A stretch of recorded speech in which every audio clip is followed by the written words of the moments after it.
Assalamualaikum warahmatullahi wabarakatuh.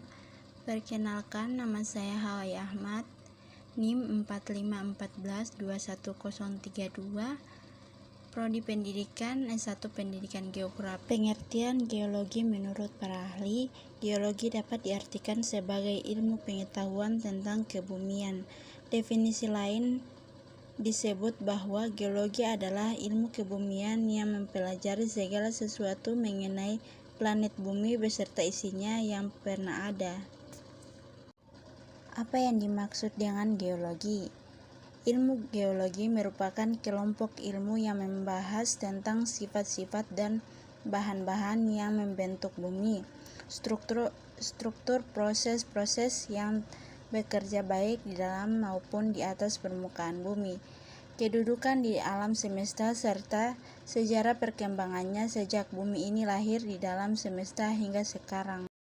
Tenaga geologi dibagi atas dua, yaitu tenaga endogen dan tenaga eksogen. Tenaga endogen adalah tenaga yang berasal dari dalam bumi, sedangkan tenaga eksogen adalah tenaga yang berasal dari luar permukaan bumi. Tenaga endogen adalah tenaga awal yang membentuk relief permukaan bumi, daratan, dan lautan. Letak geologi Indonesia. Letak geologi Indonesia yang berada di titik pertemuan dari tiga lempeng tektonik besar, yaitu lempeng Indo-Australia, lempeng Eurasia, dan lempeng Pasifik. Di daerah pertemuan antara lempeng ini mengakibatkan beberapa daerah di Indonesia rawan terjadi gempa bumi. Baiklah, selanjutnya ini adalah gambaran letak geologis Indonesia. Baiklah, selanjutnya terdapat 7 lempeng utama penyusun muka bumi, yaitu lempeng Afrika, lempeng Antartika, lempeng Indo-Australia, lempeng Eurasia, lempeng Amerika Utara, lempeng Amerika Selatan, dan lempeng Pasifik. Selanjutnya, litosfer. Secara etimologi, litosfer berasal dari bahasa Yunani, yakni dari kata lito yang berarti batuan dan sfer yang berarti bulatan. Oleh karena itu, litosfer artinya adalah lapisan buatan yang membentuk kulit bumi. Litosfer merupakan lapisan bumi paling atas setebal 66 km yang terdiri dari batuan.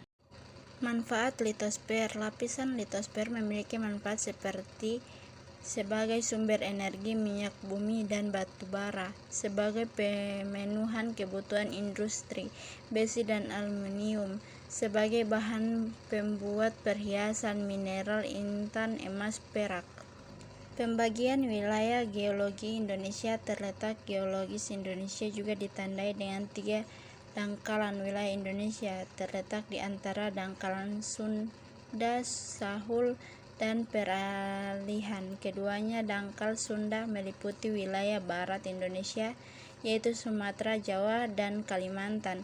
Untuk dangkal Sahul meliputi kawasan timur Indonesia, yaitu Papua dan sebagian Maluku. Tektonik Indonesia. Gerak tektonik bisa mempengaruhi permukaan bumi, karena gerak tersebut menimbulkan retakan, lipatan, lekukan, dan patahan. Ternyata gerakan tektonik ada 2 jenis. Kedua jenis gerakan tektonik itu disebut gerakan epirogenetik dan gerakan orogenetik.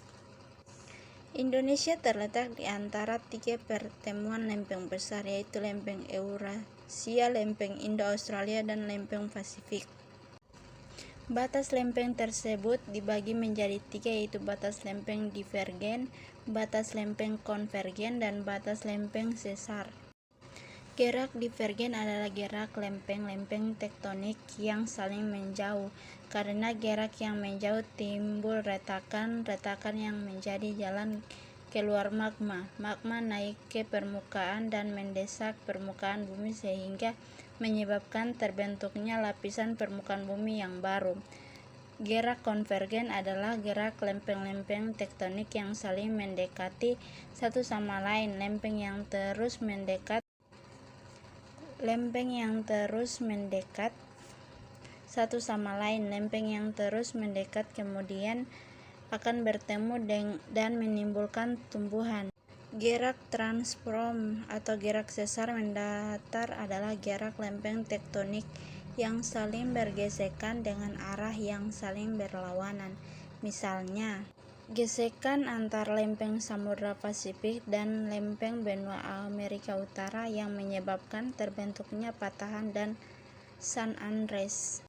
Macam-macam sirkum. Yang pertama, sirkum Pasifik adalah jalur pegunungan yang membentang dari pegunungan Andes di Amerika Selatan menuju pegunungan Rocky di Amerika Utara, lalu menuju ke Jepang. Kemudian negara-negara di Asia Tenggara yang dilalui sirkum Pasifik seperti Filipina dan Indonesia yang melewati Sulawesi.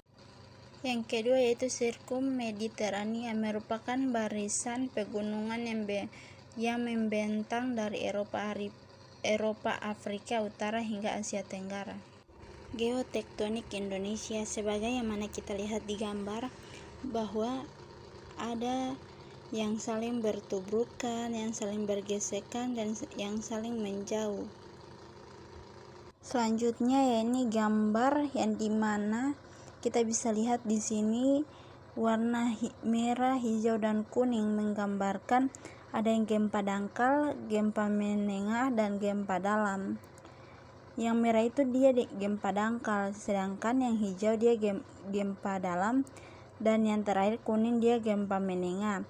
Seperti yang kita lihat di gambar bahwa yang sering terjadi gempa yaitu yang bintik-bintik merah itu dinamakan gempa dangkal. Sekarang kita masuk di pengertian geomorfologi. Geomorfologi adalah bidang sains yang meneliti bentuk permukaan bumi atau morfologi, bentuk lahan, dan lanskap. Istilah lanskap juga digunakan dalam pelajaran tematik ini. Geomorfologi merupakan ilmu pengetahuan yang mempelajari bentuk dan pembentukan permukaan bumi dan pembentukan permukaan bumi oleh proses geomorfologi, baik oleh tenaga yang berasal dari dalam bumi endogen maupun dari luar bumi eksogen. Baik, selanjutnya yakni macam-macam lipatan. Ada lipatan tegak, lipatan miring, lipatan melengkung, dan lain sebagainya. Lipatan ini terjadi karena akibat pergeseran lempeng besar dunia. Pembagian wilayah geologi Indonesia. Letak geologi Indonesia juga ditandai dengan 3 dangkalan. Wilayah Indonesia terletak di antara dangkalan Sunda, Suhul, dan peralihan keduanya. Dangkalan Sunda meliputi wilayah barat Indonesia yaitu Sumatera, Jawa, dan Kalimantan. Untuk dangkalan Suhul meliputi kawasan timur Indonesia yaitu Papua dan sebagian Maluku. Baiklah, itulah pemaparan materi geologi dan geomorfologi Indonesia dari saya. Lebih dan kurangnya saya mohon maaf. Wabillahi taufiq wal hidayah. Wassalamualaikum warahmatullahi wabarakatuh.